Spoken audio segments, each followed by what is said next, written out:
먼저 페이지 135 대표자료 분석입니다. 신경 자극 전도와 막전이 변화 봅시다. 그림가는 민마리 신경 A와 B의 축삭돌기 일부를 나타낸 거고요. 나는 A와 B의 각 지점에서 활동 전이가 발생했을 때 막전이 변화를 나타낸 거고요.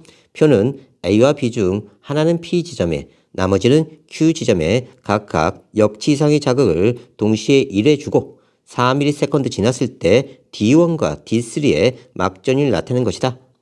A와 B에서 신경의 자극 전도는 각각 1에 일어났고 휴지 전이는 마이너스 70mV다. 이렇게 됐습니다. 그러면 D1과 D3쯤의 막전이 한번 봅시다. 자, A가 플러스 30이니까요. 얘는 2ms 지난 겁니다. 다음 D3요. 얘는요. 마이너스 80이니까요. 3ms 지난 거예요. 시간이. 자, 이때 우리가 뉴런의 막전을 이해해야 되는데요. 각각의 지점이 있었다고 합시다. 자, 요 지점을 자극을 줬을 때요. 자, 이동에 걸린 시간, 그 다음에 그 나머지가 막전이 이동 시간에 쓰입니다. 그리고 총 시간이 4ms라고 합시다. 여기 이동에 0 걸리고요. 1, 2, 3ms가 들었다고 하자. 그러면 막전의 시간은요. 4, 3, 2, 1 이렇게 되는 거예요. 그러니까 전체 시간 중에 이동을 뺀 시간이 막전의 시간, 전체 시간 중에 이동을 뺀 시간이 막전의 시간, 전체 시간 중에 이동을 뺀 시간이 막전의 시간이에요. 그래서 막전의 시간이 길수록 자극을 준 지점에 가깝다 이렇게 됩니다. 그러면 막전의 시간이 이쪽이 길죠. 그러면 D3가 자극을 준 지점에 가까운 거예요. 그러면 D3가 자극을 준 지점에 가까운 거니까 이쪽에 자극을 준 겁니다. 됐죠? 자, 마이너스 80은요. 3입니다. 3. 그 다음에 마이너스 60은요. 여기 있네요. 아, 선생님, 여기도 될 수 있지 않습니까? 하지만 문제를 낸 사람이 여기에 대한 데이터를 안 줬을 때는요. 거의 이쪽은 나타내지 않아요. 그래서 그냥 1ms로 보시면 됩니다. 이렇게 되죠. 그러면 막전이 시간이 길수록 그쵸? 자극을 준 지점이 가까운 거예요. 그래서 얘는요. D1 지점이 자극을 준 지점에 더 가까운 겁니다. 막전 시간이 긴 쪽이요. 잘 기억해요. 다시 한번요. 자, 이동이 적으니까 막전 시간이 길다. 그러니까 자극을 준 지점에 가깝다. 이렇게 체크하는 겁니다. 그러면 D1이 더 가까우니까요. 이 D1 쪽 가까운 쪽, 즉 P를 자극 준 겁니다. 이렇게 된 거예요. 됐죠? 자, 다시 정리합시다. A는 플러스 30이면요. 여기죠. 2ms 든 거고요. 막전이가 마이너스 80은요. 3ms 든 겁니다. 다음 B는요. 마이너스 80이니까 요게 막전이 3ms 든 거고요. 시간이 마이너스 60이니까 막전이에 1ms 들었다. 자, 여기는 막전이 변화가 진행된 시간이고요. 전도 시간입니다. 그러니까 여기가 막전이에 걸린 시간, 여기가 이동 시간이에요. 둘을 합치면 4ms가 돼야 됩니다. 자, 그러면 막전이 변화 시간이 D1은 2죠. 여기 있죠? 다음, 자, D3는요, 3이네요. 됐죠? 다음, B의 D1은요, 마이너스 80이니까 3이고요. B의 D2는 마이너스 60이니까 1ms 들었다. 그리고 둘의 합은 4가 돼야 된다. 그러면 여기는 2ms, 여기는 1ms. 됐죠? 둘의 합이 4가 돼야 된다. 1ms. 여기는 3ms. 이렇게 체크하는 거예요. A와 B에서 자극 준 지점.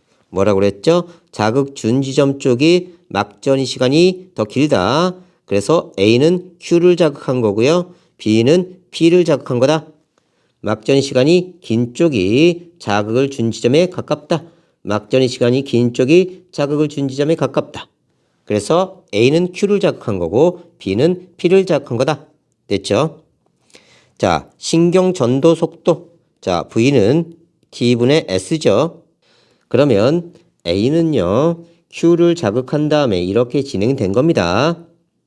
그러면 D1까지 가는데요. 거리가요. 여기가 1이고 Q 지점이요. 5죠.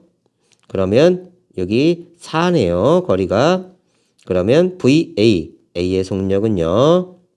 D1까지 전도되는데 2ms 됐죠? 거리는 4. 그러면 2cm/ms 이렇게 되고요. B를 살펴보면요. 여기 자극하고 B는요. D3를 볼게요. 그러면 P에서 D3까지요. 거리가 3입니다. 그러면 B에서요. D3까지 걸린 시간이 3ms예요. 그러면 VB는요. 시간이 3이 걸렸고요. 거리가 3이니까요. 1cm/ms 이렇게 되네요. 그래서 답이 이렇게 나옵니다. A가 4ms일 때 A의 D1은요. 막전이가 진행된 게 2ms래요. 막전이 변화가 2ms니까요. 탈분극되네요. 탈분극. A의 D3는요. A의 D3. 막전이가 3입니다. 그러면 과분극 상태네요. 그러면 재분극이 일어나고 있는 거고요. 다음 B의 D1은요. 막전이가요. 3이네요. 그러면 과분극 상태니까요. 나트륨 이온 통로는 막혀 있고요. 칼륨 이온 통로는 열려 있습니다. 그래서 나트륨 통로가 닫혀 있는 거고요. B의 D3. 자, 막전이가 1입니다. 여기에요. 탈분극 초기네요. 자, 그래서 탈분극 초기니까요. 나트륨 통로가 열려서 막전이가 이렇게 올라가고 있는 겁니다. 나트륨이 세포 밖에서 안으로 이동한다. 맞습니다. 자, A가 4ms일 때 A의 D2에서 나트륨 이온이 세포 안으로 확산한다. 다시 봅시다. A가 4ms일 때 A의 D2, 여기죠. 여기서 나트륨 이온이 세포 안으로 확산한다. 한번 봅시다. A는 Q를 자극받은 거고요. 속도는 2cm/ms예요. 그럼 이동하는데 여기가 0, 여기가 1, 여기가 2 이렇게 되겠죠?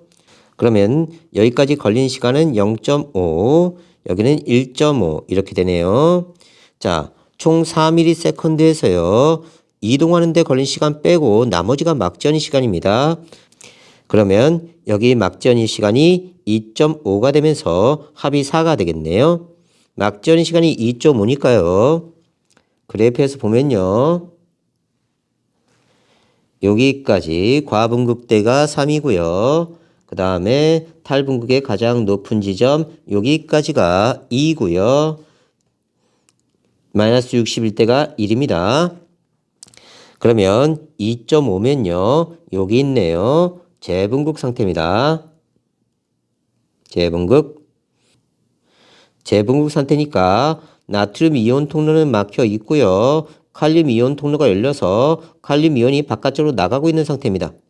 그래서 나트륨 이온이 세포 안으로 확산하는 건 탈분극대니까 틀렸습니다. 다음 A가 3ms일 때 A의 D4에서 칼륨 이온이 세포 안으로 이동한다. 자, 총 시간이 달라졌습니다. 그러면요. 이동에 걸린 시간, 그 다음에 막전이에 걸린 시간, 이 총합이 3이 돼야 되는 거예요. 그런데 D4라고 했으니까 여기네요. 자, 이동하는데 0.5가 걸렸는데 총 시간은 3이니까요. 여기 2.5가 됩니다. 2.5면 역시 재분극 상태예요. 그러면 재분극 상태니까 칼륨 이온이 바깥쪽으로 이렇게 빠져나가야 됩니다. 맞네요. 3번 A가 3ms일 때 A의 D3에서의 막전이와 B의 D1에서의 막전이는 같다. 한번 봅시다. 자, 총 시간이 3ms고요. A는 2cm/ms예요. 그러면 얘는 이동이 0이고요. 0.5, 그 다음 1, 1.5, 이만큼 시간이 걸렸고요. 다음은 B는 P를 자극했으니까요. 걸린 시간이 0, 그 다음에 1, 2, 3, 4, 5만큼 시간이 걸렸습니다. 그러면요. A의 D3는요. 이동에 1만큼 걸렸으니까 막전이가 2만큼 걸린 거고요. B의 D1은요. 여기가 D1이죠. 자, 이동에 1만큼 걸렸는데 총 시간이 3이니까 막전이에 2만큼 걸렸습니다. 둘이 막전이 시간이 같죠? 그래서 막전이는 같다. 맞습니다. 다음 A가 5ms일 때 B의 D1에 탈분극이 일어나느냐? D1 봅시다. 총 시간이 5ms인데 이동이 2니까요. 3ms만큼 막전이를 할 겁니다. 3이니까 여기네요. 그죠? 그러면 여기는 과분극 상태니까 탈분극 아닙니다. 탈분극은 여기쯤 있어야 돼요. 틀렸네요. 다음 A가 5ms일 때 B의 D4의 막전이는 플러스 30mV인가? 그러면 B의 D4는 여기죠? 여기. 자, 총 5ms 중에 이동에 4가 쓰였어요. 그럼 막전이가 1만큼 들겠네요. 막전이가 1이면요. 마이너스 60입니다. 이것도 틀렸네요. 됐죠? 오늘은 여기까지입니다.